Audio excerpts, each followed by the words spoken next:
السلام علیکم ورحمۃ اللہ وبرکاتہ نحمده ونصلی علی رسوله الکریم اما بعد اعوذ باللہ من الشیطان الرجیم بسم اللہ الرحمن الرحیم اتل ما اوحی الیک من الکتاب واقم الصلاة ان الصلاة تنہی عن الفحشاء والمنکر وقال تعالی انا نحن نزلنا الذکر وانا له لحافظون۔ ناظرین کرام، رمضان المبارک کو بنیادی طور پر ہم روزوں کی وجہ سے جانتے ہیں کہ یہ وہ مہینہ ہے جس میں روزے رکھے جاتے ہیں، لیکن یہ ماہ رمضان صرف روزوں کا ہی مہینہ نہیں ہے، بلکہ میں اگر یہ کہوں تو بیجا نہ ہوگا کہ ماہ رمضان کو جو مقام اور مرتبہ حاصل ہے وہ نزول قرآن ہی کے سبب حاصل ہے۔ ماہ رمضان کتنی عظمت والا، کتنی برکت والا مہینہ ہے، ہم جانتے ہیں کہ یہ مہینہ تمام مہینوں کا امام ہے، تمام مہینوں کا سردار ہے۔ لیلۃ القدر کو جو مقام اور مرتبہ حاصل ہے، ہم جانتے ہیں لیلۃ القدر خیر من الف شہر، 1000 مہینوں سے افضل اور بہتر رات ہے۔ تو ماہ رمضان کو یہ جو شرف حاصل ہے، یا لیلۃ القدر کو یہ جو شرف حاصل ہے، یقیناً نزول قرآن ہی کے سبب یہ مقام اور مرتبہ حاصل ہے۔ اس لیے یہ کہنا صرف صحیح نہیں ہوگا، درست نہیں ہوگا کہ یہ مہینہ روزے کا ہی مہینہ ہے، بلکہ یہ مہینہ رمضان کا، قرآن کا بھی مہینہ ہے، اور یہ نزول قرآن ہی کی برکت ہے کہ ماہ رمضان کو یہ مقام، یا لیلۃ القدر کو یہ مقام حاصل ہے۔ لہٰذا ہم سب کو چاہیے کہ جس طرح ہم روزوں کا اہتمام کرتے ہیں، بعین ہی تلاوت قرآن کا بھی اہتمام کریں۔ یہ مہینہ تلاوت قرآن کے ساتھ ساتھ تدبر قرآن اور تفکر قرآن کا بھی مہینہ ہے، یعنی ہم صرف تلاوت ہی پر فوکس نہ کریں کہ تلاوت کرنا ہے، بلکہ تلاوت کے ساتھ ساتھ ہم جو ہے تراجم اور تفاسیر بھی پڑھیں، ترجمہ کو بھی پڑھیں، تفاسیر بھی پڑھیں۔ اللہ تبارک و تعالیٰ نے اس ماہ مبارک کے اندر قرآن مجید کو نازل کیا، لیلۃ القدر میں قرآن کو اتارا گیا، اور یہی تعلق جڑنے کی وجہ سے ماہ رمضان کو یہ مقام حاصل ہے اور لیلۃ القدر کو یہ مقام حاصل ہے۔ اور قرآن کریم کے نزول کے تعلق سے دیکھیں کہ اللہ تبارک و تعالیٰ نے جس مہینے میں قرآن کو نازل کیا، وہ مہینہ تمام مہینوں کا امام اور سردار ہو گیا۔ جس رات میں اللہ تبارک و تعالیٰ نے قرآن کو نازل کیا، وہ رات جو ہے تمام راتوں سے افضل اور بہتر ہے۔ جس روئے زمین پر یہ قرآن نازل ہوا، وہ روئے زمین تمام دنیا کے اندر، تمام روئے زمین میں سب سے افضل اور بہتر روئے زمین ہے۔ وَهَذَا الْبَلَدِ الْأَمِينَ، اللہ تبارک و تعالیٰ نے اس کی قسم کھائی ہے۔ دیکھیں، نزول قرآن حضرت جبرائیل امی کے ذریعے ہوا، وہ لے کر کے آتے تھے قرآن، تو اللہ تبارک و تعالیٰ نے حضرت جبرائیل امی کے مقام کو بھی بلند و بالا کر دیا۔ تمام فرشتوں میں سب سے مقدس فرشتے، سب سے مقرب فرشتے حضرت جبرائیل علیہ الصلوۃ والسلام ہیں۔ جی ہاں، حضرت جبرائیل علیہ الصلوۃ والسلام یوں کہہ لیں تمام فرشتوں کے امام اور سردار ہیں، کیونکہ ان کا بھی تعلق قرآن سے جڑ گیا ہے۔ ایسے ہی جس نبی پر یہ قرآن نازل ہوا ہے، ہمارے اور آپ کے آخری نبی حضرت محمد رسول اللہ صلی اللہ علیہ وسلم، اللہ تبارک و تعالیٰ نے آپ کو بھی تمام نبیوں کا امام اور تمام نبیوں کا سردار بنا دیا ہے، نہیں؟ آپ تمام انبیاء کے امام اور سردار ہیں۔ اسی طرح سے دیکھیں، جس امت کے لیے اس قرآن کو نازل کیا گیا، یعنی امت محمدیہ، ویسے تو تمام لوگوں کے لیے اللہ تبارک و تعالیٰ نے اس امت کے بھی مقام اور مرتبے کو بلند و بالا کر دیا. فرمایا کنتم خیر امہ اخرجت للناس، کہ تم ہی سب سے بہترین امت ہو، تم ہی سب سے بہترین لوگ ہو جو لوگوں کی رہنمائی اور ہدایت کے لیے نکالے گئے ہو، بھیجے گئے ہو اس دنیا کے اندر. تم نیکی کا حکم دیتے ہو، برائی سے روکتے ہو. الغرض کہنے کا مطلب یہ ہے کہ دیکھیں جن جن کا تعلق قرآن سے جڑا، رمضان کا تعلق قرآن سے جڑا، اللہ تبارک و تعالیٰ نے ان کو رمضان کو تمام مہینوں سے افضل بنا دیا. لیلۃ القدر کا تعلق قرآن سے جڑا تو اللہ تبارک و تعالیٰ نے لیلۃ القدر کو تمام مہینوں سے افضل اور تمام راتوں سے افضل اور بہتر بنا دیا. حضرت جبرائیل امی کا تعلق قرآن سے جڑا، اللہ تبارک و تعالیٰ نے ان کے بھی مقام کو بلند و بالا کر دیا. مکہ اور مدینہ کے اندر اللہ تبارک و تعالیٰ نے اس زمین کو تمام روئے زمین سے افضل اور بہتر بنا دیا کہ اللہ تبارک و تعالیٰ نے وہاں جو قرآن کو نازل فرمایا. اللہ کے نبی صلی اللہ علیہ وسلم جو ہمارے اور آپ کے آخری نبی حضرت محمد رسول اللہ صلی اللہ علیہ وسلم ہیں، اللہ تبارک و تعالیٰ نے آپ کو بھی تمام نبیوں کا امام اور سردار بنا دیا اپنی کتاب مقدس یعنی قرآن کو نازل فرما کر. اور اسی طرح سے اللہ تبارک و تعالیٰ نے ہمارے اور آپ کے لیے قرآن کو نازل فرمایا ہماری ہدایت کے لیے، رہنمائی کے لیے. تو اللہ تبارک و تعالیٰ نے امت محمدیہ کے بھی مقام کو بلند و بالا کر دیا. تو دیکھیں غور کیجئے گا کتنا اچھا تعلق جڑا ہوا ہے. جن جن کا تعلق جو ہے قرآن کریم سے جڑا ہے، اللہ تبارک و تعالیٰ نے ان سب کے مقام کو بلند و بالا کر دیا ہے. تو کیوں نہ انفرادی طور پر بھی ہمارا تعلق ذاتی طور پر بھی قرآن سے جڑ جائے. ہم دیکھتے ہیں کہ ماہ رمضان میں لوگ تراویح پڑھنے کا الحمدللہ اہتمام کرتے ہیں اور تراویح میں قرآن سنتے ہیں. لیکن کیا یہ کافی ہے کہ تراویح میں جو ہے قرآن ہم نے سن لیا اور خلاص ہو گیا؟ اتنا ہی کافی ہے؟ کیا یہی ہماری ذمہ داری ہے کہ امام کے پیچھے، حفاظ کرام کے پیچھے ہم تراویح سن لیں اور سن کر کے خلاص، اب ہم نے تلاوت کرنے کی کوئی ضرورت نہیں ہے؟ جی نہیں، بلکہ ہماری یہ بھی ذمہ داری ہے کہ انفرادی طور پر. اور اب دیکھیں اللہ کے نبی صلی اللہ علیہ وسلم کا جو معمول ملتا ہے رمضان المبارک کے تعلق سے، وہ یہ نہیں ملتا ہے کہ ہاں آپ پیچھے رہ کر کے آپ نے تراویح میں قرآن سن لیا ہو اور خلاص آپ نے پھر تلاوت نہیں کی ہو. بلکہ رمضان المبارک میں آپ کا یہ معمول تھا کہ حضرت جبرائیل امی علیہ الصلاۃ والسلام جو ہے تشریف لاتے اور آپ کو قرآن کا دورہ کرواتے تھے. جس سال آپ کی وفات ہوئی آپ نے 2 دورہ قرآن کیا. تو کیا معلوم ہوتا ہے کہ نبی اکرم صلی اللہ علیہ وسلم جو ہے کا معمول تھا رمضان المبارک میں کہ آپ تلاوت قرآن کا خاص طور پر اہتمام کیا کرتے تھے. حضرت جبرائیل میں آتے اور آپ کو قرآن کا دورہ کرواتے تھے. اس لیے یہ سمجھنا کہ ہم نے حافظ قرآن کے پیچھے تراویح میں قرآن سن لیا خلاص ہماری ذمہ داری ختم ہو گئی، تو ایسا بالکل بھی نہیں.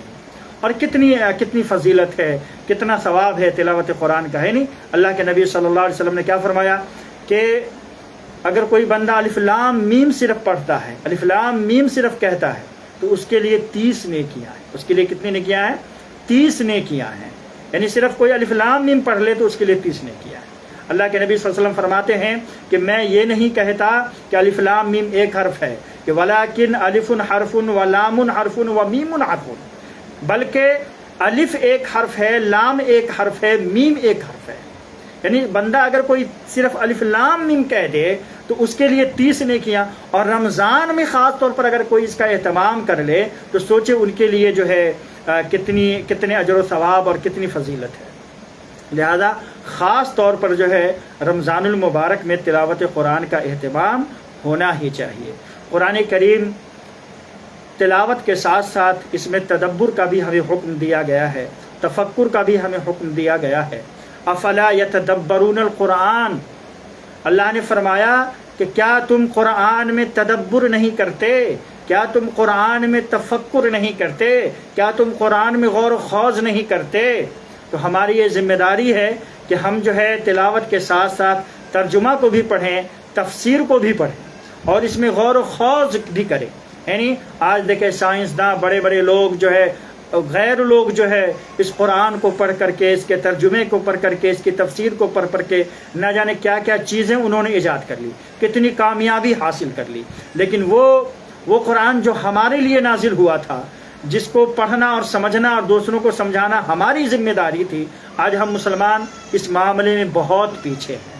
لہٰذا ہمارے اوپر یہ ذمہ داری ہے کہ تلاوت قرآن کے ساتھ ساتھ تدبر بھی کریں، تفکر بھی کریں، اور یہ مہینہ خاص طور پر جو ہے تلاوت قرآن کا ہے، تدبر قرآن کا ہے، تفکر قرآن کا ہے۔ لہٰذا اس مہینے میں خاص طور پر ہم تلاوت قرآن کا اہتمام کریں۔ کوئی شخص یہ نہ سمجھے کہ ہم نے تراویح میں حفاظ کرام کے پیچھے رہ کر کے تراویح میں قرآن سن لیا، ایک ختم کر لیا، خلاص ہو گیا، نہیں، بلکہ انفرادی طور پر، ذاتی طور پر ہر شخص جو ہے تلاوت قرآن کا اہتمام کرے۔ اور قرآن کریم کے اندر دیکھیں اللہ تبارک و تعالیٰ نے جب آپ قرآن کو پڑھیں گے ترجمے کے ساتھ، تفسیر کے ساتھ، تو آپ کو لطف آئے گا، مزہ آئے گا۔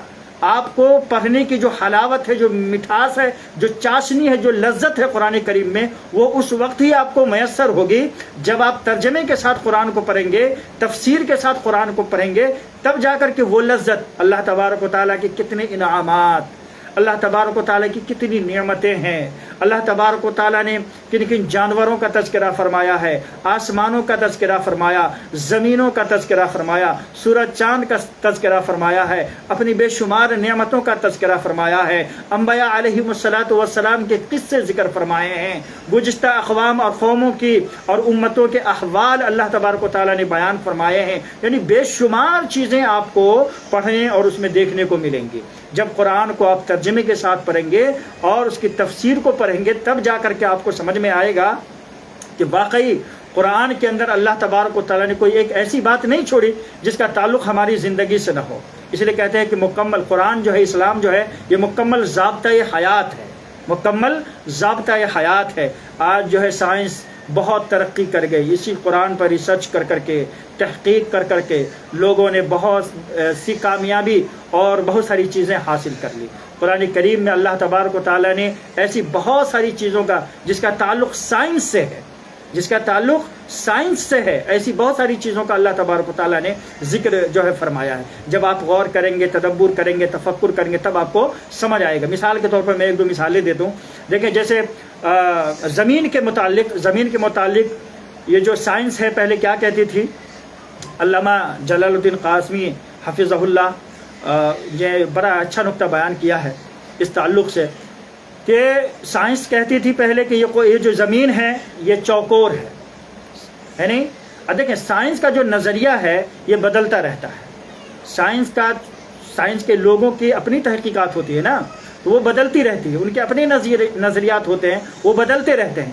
لیکن قرآن کا جو فیصلہ ہے وہ تو اٹل ہے، لا تبدیل لکلمات اللہ، اللہ کے کلمے کے اندر کوئی تبدیلی نہیں، اللہ کے قرآن کے اندر کوئی تبدیلی نہیں۔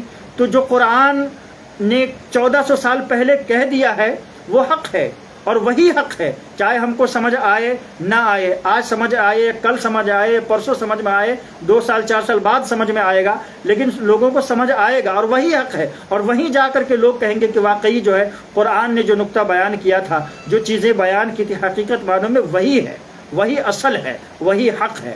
تو دیکھیں اب زمین کے متعلق سائنس کیا کہتی تھی کہ چوکور ہے، پھر کہا کہ نہیں گول ہے، جبکہ قرآن نے اس کے متعلق نقطہ بیان فرما دیا ہے اور اشارہ کر دیا ہے، تم اشد خلقا ام السماء بناها رفع سمكها فسواها واغطش ليلها واخرج ضحاها والارض بعد ذلك دحاها۔ کہا نہ زمین بالکل گول ہے، نہ زمین بالکل چوکور ہے، بلکہ بیضوی ہے۔ زمین کیسی ہے؟ انڈے کی طرح ہے۔ دحیہ کہتے ہیں شتر مرغ کے انڈے کو۔ تو قرآن نے اس طرف پہلے ہی اشارہ فرما دیا۔ سائنس مانتی ہے کہ زمین جو ہے بالکل گول بھی نہیں ہے اور بالکل چوکور بھی نہیں ہے، بلکہ بیضوی ہے۔ تو میرے بھائی، آپ جب قرآن کو ترجمے کے ساتھ، تفسیر کے ساتھ پڑھیں گے، تب جا کر کے ہم دیکھیں گے کہ قرآن کریم کے اندر اللہ تبارک و تعالیٰ نے کتنی بے شمار باتیں اور کتنی اچھی اچھی باتیں اللہ تبارک و تعالیٰ نے بیان فرمائی ہیں، اور ہماری اور آپ کی ذمہ داری بھی ہے۔ دیکھیں سورج کے تعلق سے قرآن کیا کہتا، لوگ پہلے کیا کہے، سائنسدانوں نے کہا کہ زمین جو ہے اپنی جگہ رکی ہوئی ہے، تھمی ہوئی ہے، اور جو ہے سورج جو ہے گردش کر رہے ہیں۔ پھر کہا نہیں سورج ٹھہرا ہوا ہے، زمین گردش کر رہی ہے۔ پھر کہا کہ نہیں ستارے گردش کر رہے ہیں۔ یعنی ان کا نظریہ جو ہے بدلتا رہا ہے۔ چونکہ یہ انسانوں کے نظریات ہیں، یہ انسانوں کی تحقیقات ہیں، جبکہ قرآن نے اس کے متعلق پہلے ہی اشارہ کر دیا کہ لَلشَّمْسُ يَنبَغِي لَهَا أَن تُدْرِكَ الْقَمَرَ وَلَا اللَّيْلُ سَابِقُ النَّهَارِ وَكُلٌّ فِي فَلَكٍ يَسْبَحُونَ۔ اللہ اکبر۔ کہا کہ زمین ہی نہیں، آسمان، سورج، چاند، ستارے، یہ سب اپنے اپنے مدار میں گردش کر رہے ہیں۔ کل فی فلک یسبحون، سب تیر رہے ہیں، سب متحرک ہیں، سب جو ہے گردش کر رہے ہیں۔ تو یہ قرآن نے پہلے ہی یہ بات جو ہے بیان فرما دی۔ بعض میں جو ہے سائنسدانوں کو معلوم ہوا کہ نہیں، واقعی جو ہے زمین بھی گردش کر رہی ہے، سورج بھی گردش کر رہا ہے، ستارے بھی گردش کر رہے ہیں، ہر کوئی اپنے اپنے مدار میں گردش کر رہا ہے۔ تو یہ انسانوں کی تحقیقات ہیں اور انسانوں کا تجربہ ہے، ان کے نظریات ہیں جو بدلتے رہتے ہیں، لیکن قرآن نے پہلے ہی فیصلہ فرما دیا۔ آج ہم جو ہے کہتے ہیں کہ فنگر پرنٹ جو ہے ایک دوسرے کے کسی کا کسی سے میچ نہیں کرتا، کسی کا جو ہے فنگر پرنٹ جو ہے کسی سے ملتا جلتا نہیں ہے۔ اس لیے آج ہم دیکھیں، آپ جو ہے بعض چیزوں کے لیے جو ہے انگوٹھے کے نشانات بھی دیتے ہیں، ہے نہیں، فنگر کے پرنٹ بھی دیتے ہیں ہم۔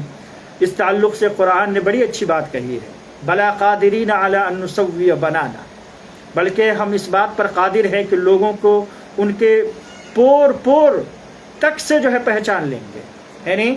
تو اللہ تبارک و تعالیٰ نے پہلے یہ نقطہ بیان فرما دیا ہے کہ انسان کے جو پور ہیں، یہ جو انگلی کے نشانات ہیں، یہ بالکل الگ الگ ہیں، کسی کا کسی سے ملتا جلتا نہیں ہے۔ اور اللہ تبارک و تعالیٰ نے اس بات کی طرف اشارہ فرما دیا، بلا قادرین علی ان نسوی بنانا، یعنی کہ ہم جو ہے روز قیامت ان کے پوروں کو بھی پہچان لیں گے اور اس کی وجہ سے انسان کو ہم پہچان لیں گے۔ تو اللہ تبارک و تعالیٰ نے بہت ساری ایسی چیزوں کا تذکرہ فرمایا ہے جس کو سائنس آج مان رہی ہے کہ واقعی قرآن نے جو آج سے 1400 سال پہلے باتیں کہی تھیں وہ بالکل آج برحق ہے۔ یعنی دیکھیں پھلوں کے تعلق سے یہ قرآن نے بیان کیا کہ نہیں، ہر چیز کے وَمِن كُلِّ الثَّمَرَاتِ جَعَلَ فِيهَا زَوْجَيْنِ اثْنَيْنِ، ہم نے ہر چیز کے، ہر پھل کے، ہر ثمر کے جو ہے جوڑے بنائے ہیں، درختوں کے بھی جوڑے ہیں، پھلوں کے بھی جوڑے ہیں، ان کے اندر بھی نر ہے، مادہ ہے نہیں۔ انسان کی تحقیق پہلے کچھ نہیں جانتی تھی، نہیں معلوم تھا ان کو، لیکن آج سائنس مانتی ہے کہ الحمدللہ کہ جو ہے نہیں، واقعی جو ہے قرآن نے جو نقطہ بیان فرمایا ہے، واقعی جو ہے پھلوں کے اندر بھی جوڑے ہوتے ہیں، ان کے اندر بھی نر اور مادہ ہوتے ہیں۔ تو یہ اللہ تبارک و تعالیٰ نے بہت ساری چیزیں ہیں۔ خلا میں کہتے تھے پہلے لوگوں کو علم نہیں تھا کہ جو ہے خلا میں جو ہے آکسیجن نہیں ہے، خلا میں آکسیجن نہیں ہے۔ قرآن نے اس طرف جو ہے اشارہ کیا اور بتلایا کہ نہیں، جب انسان وَمَن يُرِدْ أَن يُضِلَّهُ يَجْعَلْ صَدْرَهُ ضَيِّقًا حَرَجًا كَأَنَّمَا يَصَّعَدُ فِي السَّمَاءِ، کہ ہم اللہ جب کسی کو گمراہ کر دے تو وہ اس طرح سے گھٹن محسوس کرتا ہے جیسے وہ بلندی کی طرف جا رہا ہو، جیسے وہ آسمان کی طرف چڑھ رہا ہو۔ تو یہ اشارہ کیا کہ دیکھو، جب بندہ کوئی شخص آسمان کی طرف جاتا ہے، یعنی اوپر جاتا ہے، تو اوپر خلا میں جو ہے آکسیجن نہیں ہے، خلا میں آکسیجن نہیں ہے۔ قرآن نے پہلے اشارہ کیا، سائنس آج مانتی ہے اور جانتے ہیں ہم، اور اب جب سے ہیلی کاپٹر اور یہ ایئر پلین اور جہاز وغیرہ آئے سب کو معلوم ہو گیا، اس لیے لوگ جو آج اوپر جاتے ہیں، خلا میں جاتے ہیں تو آکسیجن لے کر کے جاتے ہیں۔ تو یہ باتیں اللہ تبارک و تعالیٰ نے آج سے 1400 سال پہلے اپنے کلام مقدس میں بیان فرمایا۔ انسان بعد میں اس کی تحقیق کیا اور سائنسدانوں نے اس کی تحقیق کی، تو لوگوں نے اس کو پڑھا اور جانا اور سمجھا، بعد میں ان کو اس بات کا علم ہوا۔ قرآن اپنی جگہ اٹل تھا، اٹل ہے اور اٹل رہے گا۔ انسانی نظریات اور انسانی تحقیقات یہ بدلتے رہتے ہیں، لیکن قرآن کا فیصلہ اٹل ہے، لا تبدیل لکلمات اللہ، وہ کبھی بدل نہیں کرتا۔ الغرض میرے بھائی کہنے کا مطلب یہ ہے کہ رمضان المبارک میں خاص طور پر تلاوت قرآن کا اہتمام کریں، اور جو ہے تلاوت قرآن کے ساتھ ساتھ تدبر اور تفکر بھی کریں، اس کا بھی ہم اہتمام کریں کہ ترجمہ بھی پڑھیں اور تفسیر بھی پڑھیں، تاکہ اللہ تبارک و تعالیٰ نے جو احکامات ہمارے اور آپ کے لیے، لوگوں کی ہدایت کے لیے بیان فرمائے ہیں، ان احکامات کو پہلے ہم سمجھیں، پھر دوسروں کو سمجھانے والے بن جائیں، ہے نہیں۔ تو اس لیے ہم کو ضروری ہے افلا یتدبرون القرآن، کہ ہم قرآن میں غور اور خوض کریں۔ اچھا، یہ بھی نقطہ اللہ تبارک و تعالیٰ نے بیان فرمایا ہے کہ قرآن میں تدبر کا حکم کیوں ہے، تفکر کا حکم کیوں ہے، غور خوض کرنے کا حکم کیوں ہے، تاکہ ہم جو ہے اپنا ذہن اور اپنا دماغ جو ہے لگائیں، اور جب تک کوئی چیز حرکت نہیں کرتی ہے اس میں اضافہ نہیں ہوتا ہے نہیں. تو ہم اپنے دماغ کا جب تک ہم استعمال نہیں کریں گے، تدبر نہیں کریں گے، تفکر نہیں کریں گے، غور خوض نہیں کریں گے، تب تک جو ہے ہمارا ذہن جو ہے یہ ہرا بھرا نہیں رہے گا، اس میں اضافہ نہیں ہوگا. اس لیے جو ہے اللہ تبارک و تعالیٰ نے تدبر کا بھی حکم دیا ہے، تفکر کا بھی حکم دیا ہے. اللہ تبارک و تعالیٰ سے دعا ہے کہ بارے الہ ہم سب کو تلاوت قرآن کی جو ہے توفیق عطا فرمائے. اللہ تبارک و تعالیٰ نے بطور خاص اپنے آخری نبی حضرت محمد رسول اللہ صلی اللہ علیہ وسلم کو حکم فرمایا کہ اتل ما اوحی الیک من الکتاب واقم الصلاۃ، کہ آپ کی طرف جو وحی کی گئی ہے، جو کتاب، اس کتاب کی آپ تلاوت کیجئے، اس کتاب کی آپ تلاوت کیجئے. اور یہی وجہ ہے کہ رمضان المبارک میں آپ قرآن کریم کا نبی اکرم صلی اللہ علیہ وسلم دورہ کیا کرتے تھے. حضرت جبرائیل میں آپ کو قرآن کا دورہ کرواتے تھے. لہٰذا ہم جو ہے حافظ قرآن کے پیچھے رہ کر کے صرف جو ہے سن لینے کو نہ سمجھیں کہ ہم نے قرآن کا حق ادا کر دیا، بلکہ ذاتی طور پر، انفرادی طور پر ہر بندہ یہ کوشش کرے کہ وہ اپنا شیڈول بنائے، ٹائم ٹیبل بنائے، ایک پاؤ ہو، آدھا پارہ ہو، ایک پارہ ہو، وہ قرآن کو پڑھے، اور پڑھنے کے ساتھ ساتھ ترجمہ بھی پڑھے اور تفسیر بھی پڑھے. اللہ ہم کو بھی اور آپ کو بھی توفیق عطا فرمائے. آمین یا رب العالمین. وصلی اللہ علیہ نبی. السلام علیکم ورحمۃ اللہ وبرکاتہ.